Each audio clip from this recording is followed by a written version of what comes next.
Hello, இன்னைக்கு Thiruvonam special Mahavishnu நைவேத்தியத்துக்காக ஒரு பலாப்பழ பாயசம் பண்ணலான் இருக்கேன். அதோட கூட ஒரு குறுகிய காளான் பண்ணலான் இருக்கேன். குறுகிய காளான் அப்படின்னு சொல்லுவா. இது எப்படின்னா மோர் குழம்பும் அவியலும் சேர்ந்த ஒரு கெட்டியா ஒரு கறி மாதிரியும் இருக்கும். இதை பிசைஞ்சுட்டும் சாப்பிடலாம் பப்படத்தோட. இல்ல வேற ஏதாவது சாம்பார் என்ன பண்றாலோ அதுக்கு பருப்புக்கோ இதுக்கோ அது தொட்டுண்டும் கறி மாதிரியும் அது சாப்பிடலாம். இன்னைக்கு இந்த ரெண்டையும் தான் பண்ணி காட்டலான் இருக்கேன். ஃபர்ஸ்ட் இந்த பலாப்பழ பாயசத்துக்கு தேவையான பொருட்கள் சொல்றேன் பாருங்க.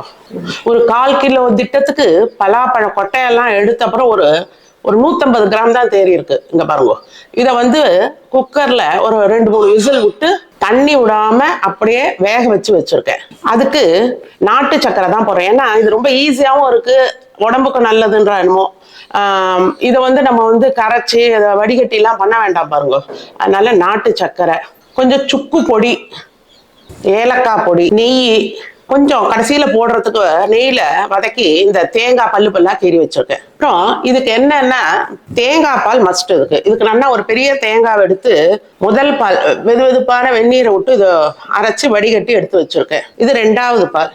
இது 3வது பால். நல்ல தண்ணியா இருக்கு பாருங்க. இது 1 by 1 விடுவேன். அப்போ விடும்போது உங்களுக்கு காட்டுறேன். இப்ப பாருங்க, இந்த வெந்த பலாப்பழத்தை ஸ்மாஷர்லயோ அல்லது இந்த மாதிரி மத்துலயோ நல்லா மசிச்சுடுங்க. அப்படி இல்லைன்னா மிக்சியில ஒரு ஓட்டு ஓட்டிக்கோங்க, பரவாயில்ல. ரொம்ப உருதறியாம பண்ண வேண்டாமேன்றதுக்காக நான் மத்துல இப்ப மசிக்கிறேன். இந்த மாதிரி எல்லாம் இருக்கக்கூடாது. அது ஒண்ணு வந்துருக்கு பாருங்க தப்பி, உள்ளுக்குள்ள இருக்க அந்த இது பாருங்க. நான் மசிச்சாச்சு. இந்த குக்கர்ல தான் வேக விட்டேன். நான் இந்த ப்ரெஷர் பேன்லயே பண்ணலான் இருக்கேன். தாராளமா நல்லா வேகும், கொதிக்கும். சாரி. இந்த மசிச்ச பலாப்பழத்தை போட்டு விடலாம் அதுல. இப்போ அந்த விழுது எந்த அளவு இருக்கோ அந்த அளவுக்கு ஈக்குவலண்டா மெஷர் கூட பண்ணிக்கோங்க. ஒரு பாத்திரத்துல அளந்துண்டு அதுக்கு ஈக்குவலண்டா இந்த நாட்டு சக்கரை போட்டுருங்க. இது சக்கை வரட்டின்வா. என்ன பண்ணுவா, பலாப்பழம் சீசன் கிடைக்கும் போது நிறைய பேராத்துல இந்த மாதிரி மசிச்சு வெள்ளத்தை போட்டு கெட்டியா ஒரு ஸ்பூன் நெய்யை விட்டு நல்லா எடுத்து வச்சுருவா. தேவைப்படும் போது இந்த தேங்காய் பால் விட்டு பாயசம், இல்லைன்னா சாதா நம்ம பருப்பு பாயசத்துல கூட இறக்கும் போது வெல்லம் போட்ட பாயசத்துக்கெல்லாம் இதை போடலாம். குழந்தைகளுக்குலாம் என்ன பண்ணலாம், ஸ்கூல் கூட சப்பாத்திக்கு தொட்டுக்கிறதுக்கு கொடுக்கலாம். ஏன் பெரியவாளைய கூட தொட்டுன்னு சாப்பிடலாம், நல்லா இருக்கும். அடைக்கு தொட்டுக்கலாம், அந்த மாதிரிலாம் பண்ணலாம். அதை இது கொஞ்சம் வெள்ளை வாசனை போட்டோம், கெட்டியாட்டும். இப்போ அடுப்பை நான் நல்லா சின்னதாக்கிட்டேன். இந்த பாருங்க, இந்த அளவுக்கு ஆயிடுத்து போதும். இதே இன்னும் கூட கெட்டியா பண்ணா நிறைய பண்றவா பண்ணி கெட்டியா செண்டா பண்ணி எடுத்து வச்சுக்கலாம். இப்போ ஃபர்ஸ்ட் நான் இதுல 3வது பால் விட போறேன். இது கொஞ்ச நேரம் கொதிக்கட்டும். இப்ப பாருங்க, அடுப்பை சின்னதாக்கிட்டு நல்லா 2வது பாலை விட்டுரும். இது கொஞ்ச நேரம் கொதிக்கட்டும். இது ஒன்றும் ஆகாது. அதுக்குள்ளேயும் நம்ம இன்னொரு அடுப்புல இந்த தேங்காவை நெய்யில வறுத்து வச்சுப்போம். நல்லா ஒரு ஸ்பூன் நெய்யை விட்டுண்டு இந்த பல்லா நெருக்கி வச்சிருக்கோம் இல்லையா, இந்த தேங்காய் அதில் போட்டுருவோம். இதை நல்லா சோப்பா வறுத்துக்கணும். இப்போ அதை கொதிச்சுடுத்து பாருங்க. இப்போ முதல் பாலை விட போறேன். இப்போ இதை அணைச்சுட போறேன் நான். இதுக்கு சிட்டிக்க சுக்கு பொடி, மட்டை ஏலக்காய் பொடி போடலாம் போதும். ஏன்னா அதுலேயே அந்த இது இருக்கு பாருங்க, பலாப்பழ ஃப்ளேவர் இருக்கும் இல்லையோ. அப்புறம் இப்போ வறுத்த அந்த தேங்காய் இருக்கு பாருங்க, அது சிலர் இதுலயே 2 ஜீரகத்தை பொடிச்சு போட்டுருவா. அதோட சாரி, ஜீரகத்தை பொரிச்சு போட்டுருவா. நான் போடலை இன்னைக்கு. அவ்வளோதான், பாயசம் ரெடி. இது கொஞ்ச நேரம் ஆக ஆக இது கெட்டி ஆயிடும். ரொம்ப கெட்டியாகவும் குடிக்க முடியாது பாருங்க, தேங்காய் பாலும் இல்லையோ. இப்போ அடுத்தாப்படி இந்த குறுகிய காளான் பண்ண போறேன்.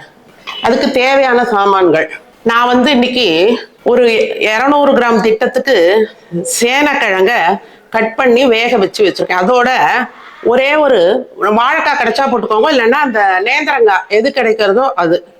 நான் தனியாக தான் இன்னைக்கு வேக விட்டுருக்கேன். நீங்க வேணும்னா குக்கர்ல வைக்கிறதா இருந்தா ஜலம் விடாம அதை அப்படியே வச்சுட்டு ஒரு விசில் விட்டு எடுத்துருவோம், நல்லா வெந்துடும். இதுக்கு ஒரு 200 திட்டத்துக்கு தயிரை சிலுப்பி வெறுமனை கெட்டியா வச்சிருக்கேன்.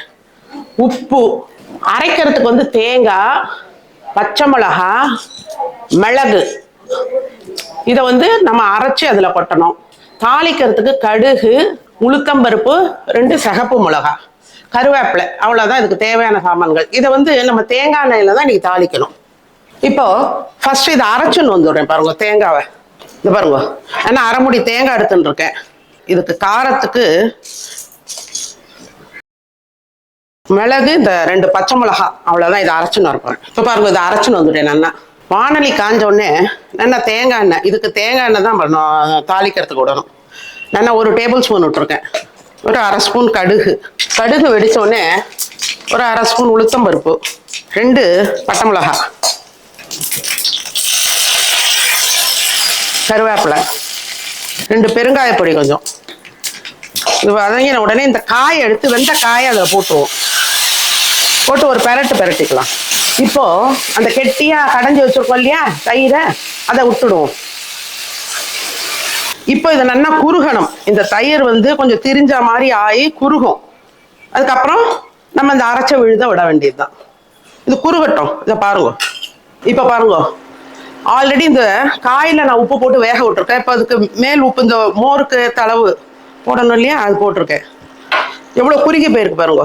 இந்த கெட்டியாக அந்த மோர் விட்டதை, தயிரை சிலிப்பி விட்டது இப்படி ஆயிடுதா. இப்போ இந்த அரைச்ச விழுது வந்து தேங்காய், பச்சை மிளகா, மிளகு, இதை போட்டிருக்கேன். இப்போ இதை ஒரு கொதி விடுவோம். இப்போ பார்த்தீங்களா, இது நல்லா ஒரு முறை கொதிச்சு விடுத்து. அப்புறம் இறக்கச்சே நான் ஒரே 1 ஸ்பூன் தேங்காய் எண்ணெய் விடுறேன். இது கொஞ்சம் பெரிய தானா இருக்கு பாருங்க, அந்த மாதிரி நறுக்கியிருக்கேன். நீங்க வேணா இன்னும் கூட கொஞ்சம் சின்னதாக வேணாலும் நறுக்கி போட்டுக்கோங்க. ஏன்னா அது அந்த மோர்ல கொதிக்கும் போது இன்னும் தெரியாம போயிடுறது சம்டைம்ஸ். அதுக்காக தான் நான் இப்படி பண்ணியிருக்கேன்.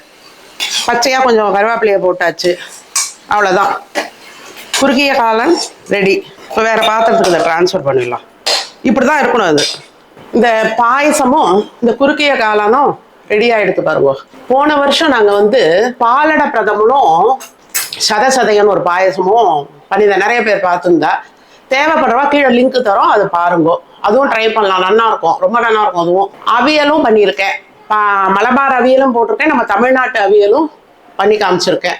அதுவும் லிங்க் தருவா, பாருங்க. என்னோட வீடியோஸ்லாம் பிடிச்சிருந்தா லைக் பண்ணுங்க, ஃப்ரெண்ட்ஸ் அண்ட் ரிலேட்டிவ்ஸ்க்கு ஷேர் பண்ணுங்க, பண்ணி பார்த்துட்டு கமெண்ட்ல போடுங்க. சப்ஸ்கிரைப் பண்ணாதவெல்லாம் சப்ஸ்கிரைப் பண்ணுங்க. தேங்க்யூ.